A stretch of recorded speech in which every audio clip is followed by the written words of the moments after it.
Long టర్మ్లో అంటే above 70 years పాటు మెంటల్ స్టేట్ హెల్దీగా ఉండాలి అని చెప్పేసి అంటే ఏం జాగ్రత్తలు తీసుకోవాలి అని చెప్పేసి అడుగుతున్నారు.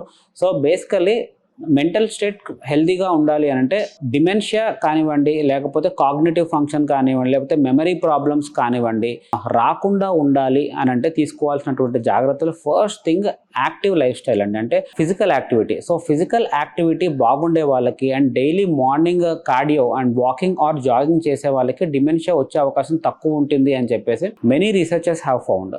రెండోది ఏంటి అంటే స్మోకింగ్ అండ్ ఆల్కహాల్ ఎక్స్పోజర్ లేని వాళ్ళకి మెమరీ ఇష్యూస్ వచ్చే అవకాశం చాలా తక్కువ ఉంటుంది. And third most important thing is మన ఎడ్యుకేషనల్ స్టేటస్ అండి. అంటే బాగా చదివే వాళ్ళకి కానివ్వండి, బుక్స్ బాగా చదివే వాళ్ళకి ఆర్ ఈ పజిల్స్ చేసే వాళ్ళకి మెమరీ ఇష్యూస్ వచ్చే అవకాశం తక్కువ ఉంటుంది. అండ్ ఒకవేళ వచ్చే అవకాశం ఉన్నా సరే అది డిలేడ్గా వచ్చే అవకాశం ఉంటుంది. అండ్ ఈవెన్ వచ్చినా సరే అది మినిమల్ కాగ్నిటివ్ ఇంపైర్మెంట్ మైల్డ్గానే వచ్చే అవకాశం ఉంటుంది. మెడ్ప్లస్ లో అదే మెడిసిన్ అదే క్వాలిటీ, మార్కెటింగ్, డిస్ట్రిబ్యూషన్, ఇంకోటి అంటూ వీళ్ళకి అదనపు ఛార్జీలు ఉండవు. అందువల్లే 50 to 80% డిస్కౌంట్ లో మనకు అందిస్తున్నారు.